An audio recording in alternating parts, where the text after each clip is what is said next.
Biz sadəcə bir agent deyil, biz partnyor olaraq əməkdaşlıq eləyirik, yardım eləyirlər ki, biz alternativ hansısa bir variantlar olaraq təqdim eləyə bilək tələbələrimizə ki, qiymət baxımından da, yerləşdirilmə baxımından da, yəni bütün bu maraqları təmin etsin.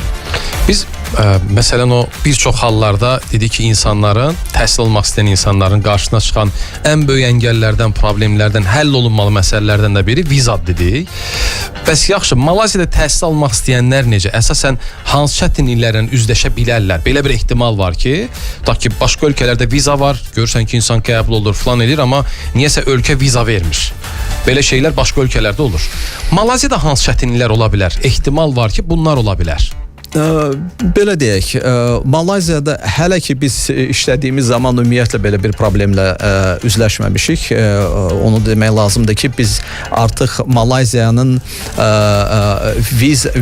xarici tələbələrin Malayziyada təhsil almasını onaylayan deməli əsas dövlət qurumu ilə əməkdaşlıq eləyirik və partnyorluğumuz var. EMGS adlanan bir strukturdur və onlar da necə deyirlər, bizi həm yönləndirirlər, həm kifayət qədər vaxtında lazımi məlumatlarla bizi təmin edirlər, biz müraciət etdikdə.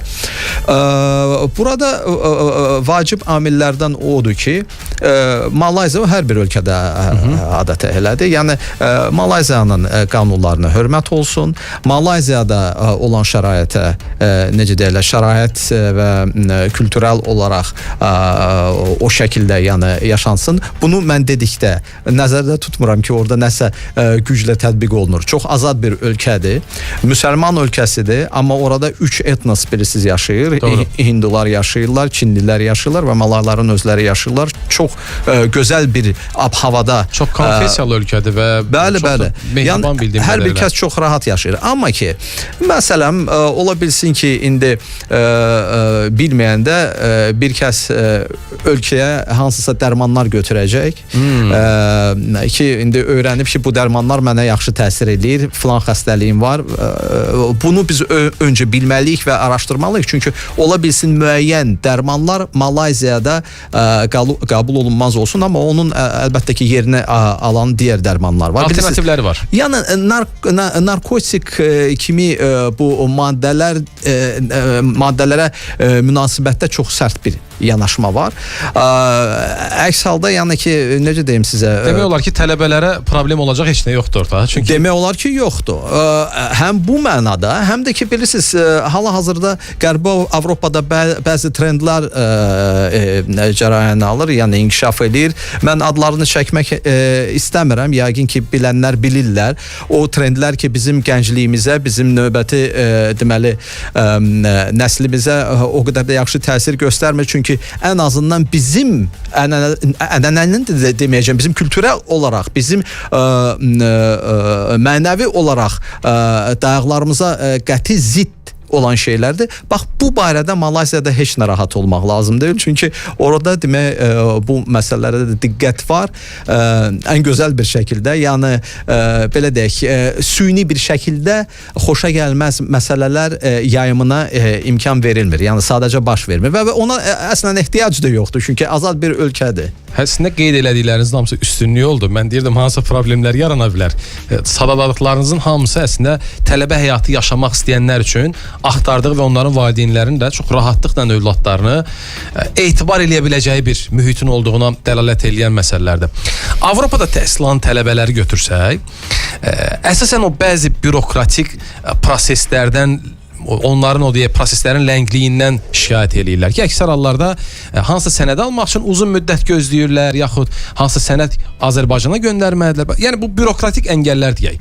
Bəs əgər Malayziyada təhsil alan tələbələrin bu və yaxud digər səbəblərdən yerli rəsmi qurumlarla bağlı hansı işi düşərsə, ya hansı çətinlik yaransa, necə həll edirlər orada? Gözəl sualdır. Çünki mən öncə qeyd etdiyim kimi Malayziyada təhsili təqdim etmədən öncə Malayziya nədir?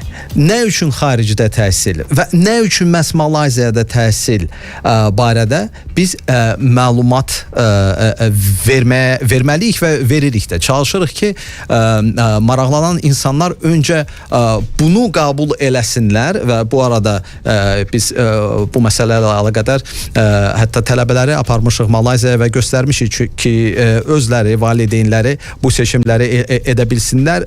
Öz belə deyək, birbaşa aldıqları təcrübəyə əsasən. Yəni o ki qaldı, iradələrindən özləri seçsinlər. Başa düşsünlər ki, niyə görə məhz Malayziya? Əlbəttə ki, bu birinci mərhələ. İkinci mərhələ artıq dediyim kimi Malayziyada təhsil və təhsil də əlbəttə ki, bürokratiyadan yəni yan keçə bilməz. Bürokratiya lazımi bir şeydir. Bu sənədləşmə məsələlərində sadəcə hər bir şeyi, yəni biz kuralları gözləyiriksə, biz mövcud olan hansısa bir şərtləri biliriksə, ona uyğun hərəkət eləyəndə heç bir problem olmayacaq. Digər tərəfdən yenə də risklər olduğu zaman bu barədə biz məlumat veririk ki, məsələn, zaman baxımından risk ola bilər, göstəricilər baxımından risk ola bilər, kapasitə baxımından risk ola bilər və hətta ola bilsin ki, kimsə istəyir Malayziyaya getsin oxumaq, bilirsiniz, mən səmimi sizə söyləyim, tələbələrlə, valideynlərlə mən danışıram. Bəzi uşaqlar var ki, oxumağa meyilli çox da yoxdur. Amma baxmayaraq nə üçünsə xaricdə oxumaq istəyirlər. Düşünürəm ki, xaricdə təhsil ümumiyyətlə investisiyadır, sərmayədir, valideynin zəhmətidir. Eyni zamanda uşağın stresləridir. İstər-istəməz bu və digər şəkildə stres olacaq, çünki oxumalıdır o. Fərqli dildə oxuyur, fərqli ölkədə oxuyur, fərqli iqlimdə oxuyur. Bu hamısı adaptasiya məsələləridir. Çox fərqli rəqabət mühitinə düşür. Bax, bu da əsas məsələlərdir. Tamamən və onun üçün də bu nüansları hamısını nəzərə almaq lazımdır və dediyim kimi risklər barədə də biz məlumat veririk ki, tələbənin məsələn oxumağa meyilli yoxdursa, yaxşıdır ki, getməsin. Çünki orada çox yüksək tələbkarlıq var. Bu flexibility deyək ki, həssaslıqla bir yerdə ki, universitetlər göstərirlər tələbələrə qarşı. Yəni həqiqətən bu həssaslıq məni çox təəccübləndi gözəl bir şəkildə. Yəni istənilən halda anlayışla yanaşırlar. Bəli. Amma buna baxmayaraq, yəni istənilən rəqəmi yəni haqq etməyibsə, məsələn 2-yə oxuyan, mən indi bizim belə deyək kateqoriyalarda deyəcəyim və ya 3 qiymətlərini alan uşağa heç kəs 5 yazmayacaq. Yox, uşağın məsələn qiyməti ola bilsin ki, tam 5 deyilsə, o özünü sübut etdirməlidir və bunu sübut etdirmək üçün bu baxımdan şərait yaradılır. Yəni ki, qiyməti çəkməyəcəklər. Amma nə lazımdırsa, hətta qrupu dəyişmək lazımdırsa, hətta istiqaməti ola bilsin ki, dəyişmək istəyir. Foundation mərhələsində oxuduğu zaman. Bu arada oradakı təhsil 12 illikdir, bizdə 11 illikdir. Ona görə öncə tələbələrimiz ora gedirlər, deməli foundation mərhələsini keçməlidirlər. Amma o foundation bizdə Azərbaycanda məşhur olan o sadəcə dil bilgisi verən foundation deyil. Bu məhz sahəni seçərək siz artıq bir il ərzində demək olar ki, bakalavriyata yönələcək o sahəni öyrənirsiniz. Sözdə çox yüksək biliklərini almaq. Bəli. Amma sadəcə olaraq ingilis dilində olacaq. Bu isə ingilis dilli ölkədə, ona görə də tələb o mərhələdə o qədər də yüksək deyil. IELTS tələbi olsa da mən deyərdim ki, yüksək deyil nisbəti olaraq. Lakin bunun bir avantajı var. Foundation zamanı oxuyarkən uşaq ola bilsin ki, istəyir öz sahəsini dəyişsin. İndi fikirləşdi ki, öncə seçdiyi sahə uyğun deyil. Həmən o sahədə, həmən o mərhələdə o dəyişə bilir. Foundation'da başqa sahəni seçə bilər ki, daha sonra artıq bakalavriyatı istədiyi istiqamətdə davam eləsin. Dostlar, qoşula bilərsiniz. Bugün Malayziyada təhsildən danışırıq. İstəyərdim nömrələri xatırladım. 070 515 1055-ə yazın, Ulduz 1055-ə zəng vurun, elə birlikdə danışaq, söhbətləşək. Mənim də suallarıma cavab verə bilərsiniz ki, övladlarınızı hansı ölkədə təhsil almağa yönləndirmək istəyirsiniz və niyə? Hansı ölkənin təhsil sistemini bəyənirsiniz? 070 515 1055 WhatsApp-dır, Ulduz 1055-ə də zəng vurun, danışaq. Malayziyada təhsil üzrə tərəfdaş Rövşən Bağırov qonağımızdır. Mən əslində bu rəsmi qurumlardan danışdım. Sizin Malaziyanın o rəsmi qurumları ilə əlaqəniz var? Yəni sıx daimi olaraq danışırsınız, ünsiyyətdəsiz. Tələbələrin hansısa bir problem olanda sizlə əlaqə saxlayıb sizin vasitənizlə onlara çıxa bilirlər, yoxsa necə olur bu proses? Təşəkkür edirəm bu suala görə də. Çünki biz mən partnyorluq dedikdə sadəcə universitetləri nəzərdə tutmuram. Mən bizim buradakı evladlarımızı da nəzərdə tuturam. Çünki onları biz göndərdikdən sonra yəni başlı başına buraxmırıq. Dediyim kimi biz davamlı olaraq Malayziyaya gedib gəlirik. Bizim uşaqlarımızı orada görürük. Hətta mən deyərdim ki, orada artıq bizim deməli icmamız müəyyən mənada qurulub, bizim şəbəkəmiz var. Onlar bizim Azərbaycanın Malayziyadakı səfirliyi ilə deməli artıq bizim vasitəmizlə artıq indi özləri orada gedib gəlirlər, əlaqə qurublar, iştirak eləyirlər müvafiq tədbirlərdə. Daha sonra bizim diaspora nümayəndələri ilə orada aktiv tədbirlərdə iştirak eləyirlər və dediyim kimi bu Azərbaycan deməli dövlətin nümayəndəliyidir, amma eyni zamanda Malayziyanın dövlət və özəl universitetləri ilə bir yerdə Malayziyanın təhsil qurumları ilə, rəsmi qurumları ilə və digər dövlət qurumları ilə bizim əlaqələrimiz kifayət qədər güclü və şəffafdır. Və onun üçün də biz çalışırıq ki, bizim tələbələrimiz ora getdikdən sonra lazımi şəkildə bizim tərəfimizdən yardım görsün. Çünki bəzən bilirsiniz, tələbə çəkinir hansısa məsələləri çatdırsın universitetə və ya bilmir hansı şəkildə. Bu arada bizimlə əlaqə saxlayırlar və biz yardım edirik. Və ya universitet nəzərə alaraq ki, hələ ki Azərbaycanla tanış deyil. Çünki Orta Asiya ilə Malayziyanın artıq əlaqələri var. Azərbaycan isə Qafqazları açır Malayziya üçün. Ümumiyyətlə yeni bir regionu, Avropaya mən deyərdim qapını açır və bunu nəzərə alaraq burada bəzi ola bilsin ki, kültürel fərqlər olsun, amma burada da biz yardım göstəririk, məsləhətlər veririk həm tələbələrə ki, daha necə deyirlər, məlumatları daha çox olsun ki, hərəkətləri də daha da uyğun olsun. Bu normal bir şeydir, fərqli ölkəyə gələrək. Adaptasiya prosesini daha rahat keçsinlər. Bilirsiniz, mən bir dənə də nüansı istəyirdim qeyd edeyim təhsillə əlaqədar. Malayziyadakı təhsilin o fərqləri barədə danışanda mən hands-on, yəni praktiki təhsilin praktik olduğunu qeyd etməsəm çox böyük bir səhvə yol verərəm. Yəni bunu unutmaq olmaz. Yəni ingiliscə buna hands-on experience deyirlər. Oradakı təcrübə artıq foundationdan başlayaraq bakalavriatda, daha sonra magistraturada tamamən bu ixtisas üzrə elə bir praktiki imkanlar əsaslanır ki, məsələn, ola bilsin ki, müvafiq kampaniyalarda, ola bilsin ki, hətta lazımi sahəyə aid olan belə deyək avadanlıq falan universitetin özündə artıq var. Mən hətta deyərdim ki, universitetlərimizin birində ora daxil olduqda o tip universiteti deyil, amma başqa sahələri də var yəni. Amma tip sahəsini orada gördükdə neçə mərtəbə orada fərqli sahələr, oftalmologiyadır, cərrahiyyədir, dentistrydir, diş həkimliyidir, başqa sahələrdir. Onu gördükdə və ən yeni texnologiyaların orada mövcud olduğunu, robotların və o kuklaların belə deyək, yəni ki, təcrübəni hiss etmək, professorların yanlarında olmasını, yəni artıq görürsən ki, bu həqiqətən də sevilən, bəli, mütəxəssis yetişdirirlər və onun üçün də bizim hal-hazırda orada oxuyan tələbələr, mən deyərdim ki, xoşbəxtdirlər, çünki biz daim əlaqə saxlayırıq, siz dediyiniz kimi və nəsə sualları olduqda, ola bilsin yaşamla əlaqədar kimsin yerini dəyişmək istəyir, kimsə ərazini dəyişmək ola bilsin ki, istəsin.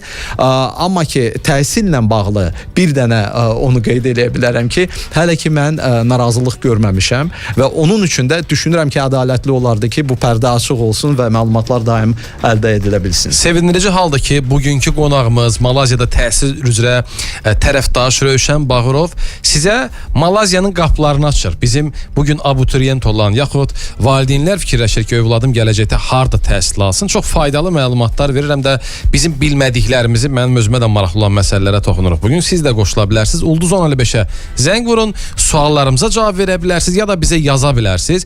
Hansı ölkədə təhsil almağa yönləndirərsiniz övladınızı və niyə?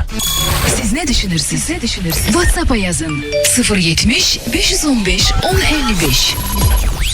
Antalya'nın 5 ulduzlu oteller bölgesinde yerleşen Viva Kundu layihəsi Aral Grup tərəfindən inşa olunur. Təmirli mənzillərə ilkin ödəniş 30%-dən 24 ayadək faizsiz kreditlə sahib olun. Ətraflı Ulduz 2442.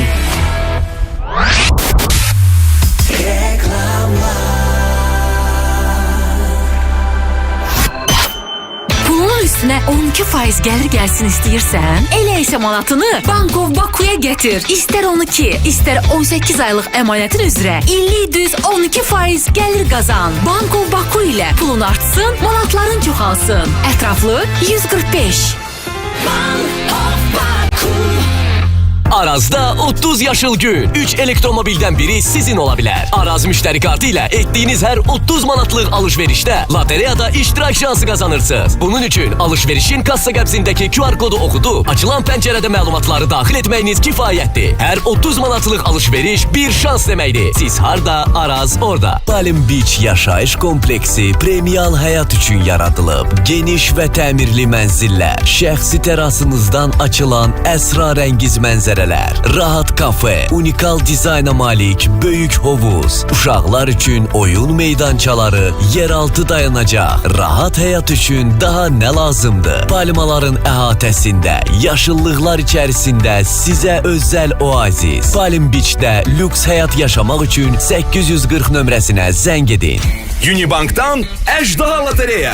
Unibank kartınla minimum 10 manat xərclə Sibrizdə 3 təmirli və əşyalı mənzil, 8 ədəd Toyota Corolla Cross avtomobili, 50 ədəd iPhone 15 Pro smartfonu və çoxlu pul uduşları qazanmaq şansı əldə et. Hər ay 252 xoşbəxt qalibdən biri ol. Unibank, sənin bankın. Saliton'dan Black Friday özel indirim fırtınası. Nağd alışda 6 kilogramlık Beko paltar yuyan 449 mana 99 qəpik. 8 kilogramlık Riffel paltar yuyan isə 649 mana 99 qəpik. Telefon 180 Saliton.az. Express Bank'tan götüreceğin ilk kredit hem komisyasız hem de illik 2% indirimli olsun. İllik 12%'den 70 bin manatadaki krediti indi sipariş et. Etraflı expressbank.az saytında. Aile her şeydi. Ailen için her şey ise Abşeron'dadır. Orijinal etirler, renkli oyuncaklar, unudulmaz hediyeler. İndirim aktaran Abşeron'a gelir. Abşeron Ticaret Merkezi. Evin için her şey. Ünvan Lökbatan Dairəsinin yanı. Xalq Bankdan petrol kartı ilə hər alışverişdən 3% petrol, kart qalığına illik 8% gəlir qazanın. Üstəlik, pulsuz köçürmə və nağdlaşdırma. Xalq kartı pulsuz çatdırılma ilə onlayn sifariş edin. Ətraflı 138. Xalq Bank. Sima imza ilə etibarnamə vermək çox rahat. Mobil notariat tətbiqinə Sima imza ilə daxil ol, notariat ofisinə getmədən sadəcə mobil telefonla etibarnamə ver. Sima imza qanuni olaraq əl imzasına bərabərdir. Sənin siman, sənin imzan. Apteka getməyə vaxt itirməyin. Aptek Online mobil tətbiqini yükləyin və istədiyiniz məhsulu onlayn sifariş edin. Dərhal qapınıza gəlsin. Əlavə məlumat üçün Ulduz 7700. Aptek Online. Daha rahat. Topaz 1x2 oyununda heyecan devam eder. Yenilenmiş turlarda artık galip gelmek daha asan oldu. Minimum 20 qəpik mərc etməklə 125 min, 100 min ve 2000 manatlık jackpot kazanma şansı elde et. Bu hafta turlarımız daha asan, galip gelme şansı ise daha çoktur. Odur ki tələs, Topaz 1x2 saytına daxil olarak istediğin turu seç ve jackpot uğrunda mübariz. Sen de koşul. İndi Digi Depozit daha çox gəlir gətirir. ABB Mobile-la onlayn əmanət yerləşdirin. İstər 6, istər 12, istərsə də 18 aylıq əmanətiniz üzrə illik 11%-ədək gəlir qazanın. Ətraflı 937. Aile her şeydi. Ailen için her şey ise Abşeron'dadır. Orijinal etirler, renkli oyuncaklar, unudulmaz hediyeler. İndirim aktaran Abşeron'a gelir. Abşeron Ticaret Merkezi. Evin için her şey. Ünvan Lökbatan Dairəsinin yanı. Sima imza ilə etibarnamə vermək çox rahat. Mobil notariat tətbiqinə Sima imza ilə daxil ol, notariat ofisinə getmədən sadəcə mobil telefonla etibarnamə ver. Sima imza qanuni olaraq əl imzasına bərabərdir. Sənin siman, sənin imzan. Reklamlar. Danışmaq gümüşdüsə, susmaq Biz susmuruq. Çünki danışdığımız qızıldan da dəyərlidir. Bu yerdə Balzac yaxşı deyib ki, hər hansı bir elmin açarı sual işarəsidir. Bugün həm suallar veririk, həm də suallarımızın cavabını axtarırıq. Təhsildən danışırıq dostlar. Qoşula bilərsiniz və bugünkü qonağımız Malayziyada təhsildən danışır. Çünki Malayziyada təhsil üzrə ekspert Rövşən Bağırov qonağımızdır. Sağ olsun ki, ətraflı suallarımızı cavablandır. Eləcə də faydalı məlumat almış olarsınız bizə qoşulmaqla. Mən maraqlı olan məsələlərdən də biri Rövşən bəy.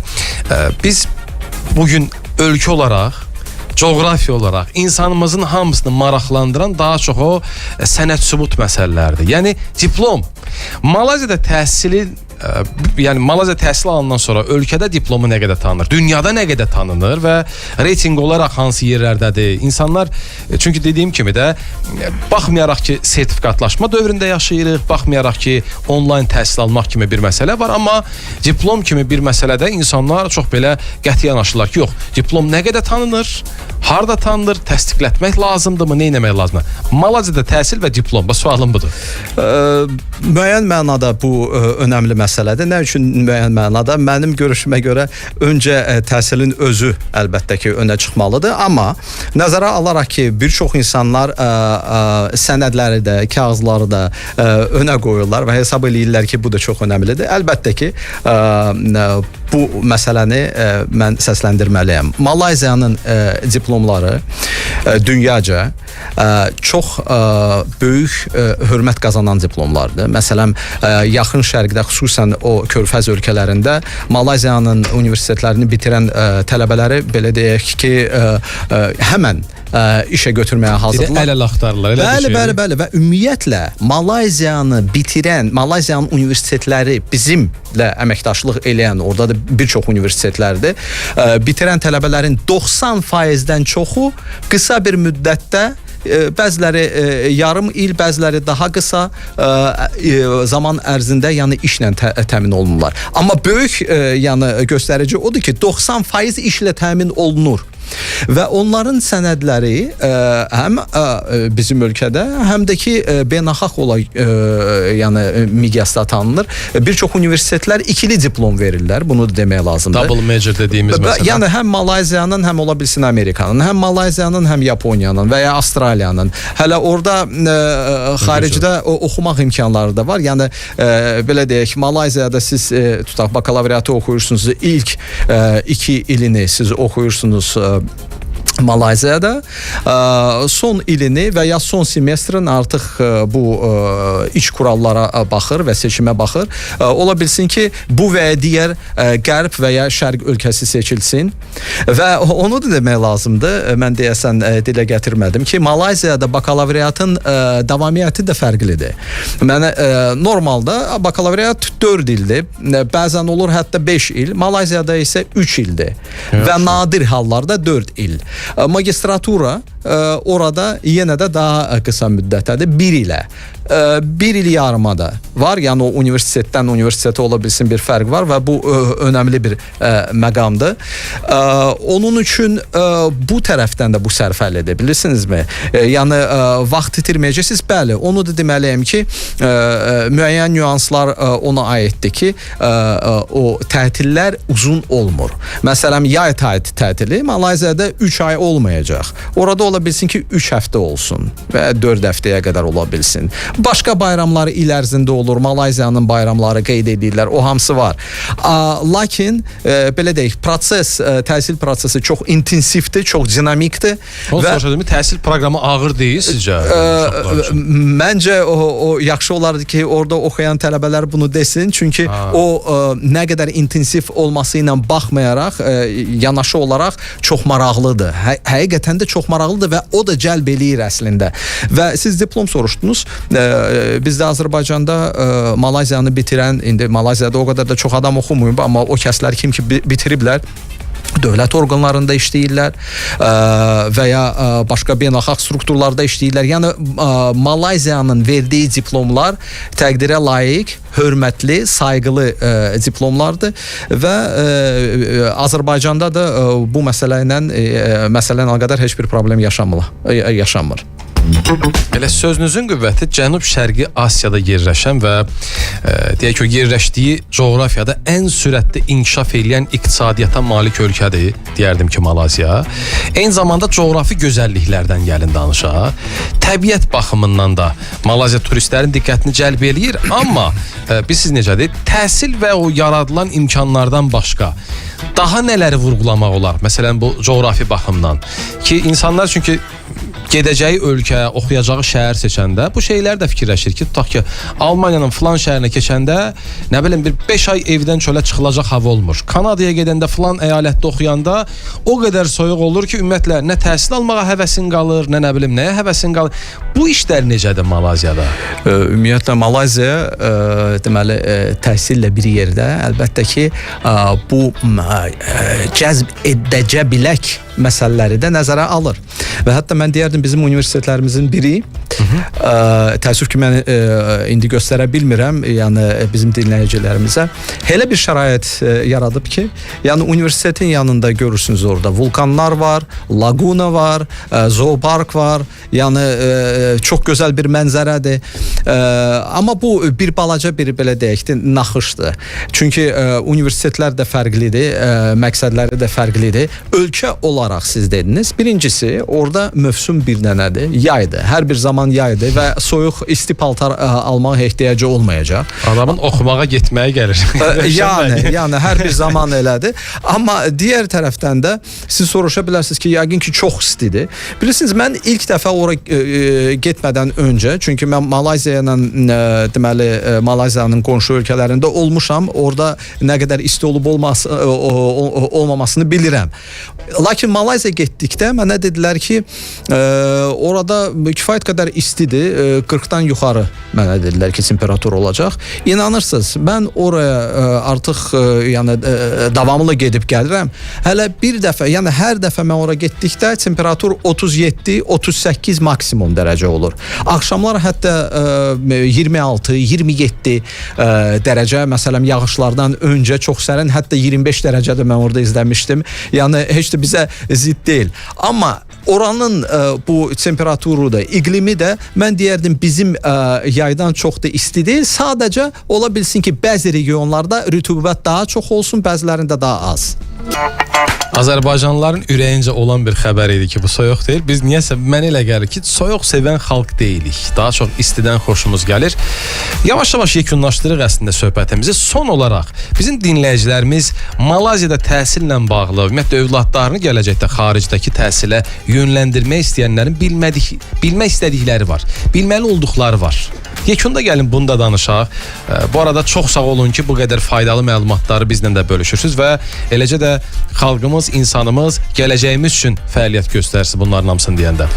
Mən təşəkkür edirəm. Həqiqətən də bilirsiniz, Malaylar çox təvazökar insanlardır və onların baxmayaraq ki, bir çox sahələrdə, texnologiyalar sahəsində öncə qeyd etdiyim kimi böyük nailiyyətləri var və hətta dünyanın 3 ən hündür binalarından biri, yəni Malayziyada, Kuala Lumpurda yerləşir. Onlar səs-küy salmırlar. İndi Merdeka Tower'da onlar inşaat ediblər. Burj Dubaydan sonra ilk hündür bina sayılır.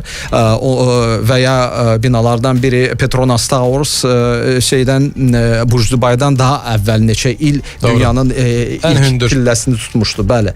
Və burada demək lazımdır ki, həm Malayziyada yaşam, həm qiymətlər, həm də təhsil gözəl olaraq deməli altını çizməklə bir yerdə deməliyəm ki, bizim tələbələrimiz əlavə endirimlər alırlar. Yəni ki, ola bilsin ki, internet saytına girsəniz, siz görəcəksiniz ki, orada... Gəlin, söhbətimizin geri qalan səsini birinci saatımızda davam eləyək, çünki yarımçıq istəməzdim qalsın məhz bu yer.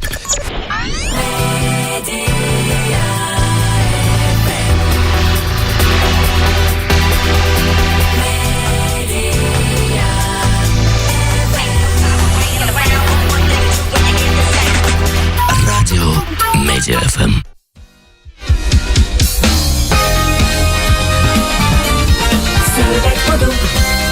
Birinci saatda çox maraqlı söhbətlərimiz, müzakirəmiz oldu. Yerdə qalan səsini ikinci saatımıza daşımaq qərarına verdik. Hər vaxtınız bir daha xeyir olsun bizi dinləyənlər. Yeni qoşulanlar varsa onları da salamlayırıq. 28 noyabr tarixli efirimizin ikinci səsinə keçid eləyirik.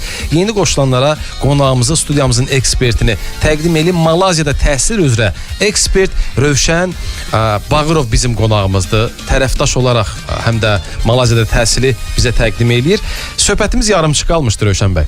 Mən bilmək istərdim başqa hansı üstünlüklərdir ki, valideynlərin və Malayziyada təhsil almaq istəyən tələbələrin bilməli olduqları var. Biz burada Malayziyanın gözəlliklərindən əslində danışırdıq. Başqa nələri bilməlidirlər? Əslində yəqin ki bunun altını çizməliyəm ki,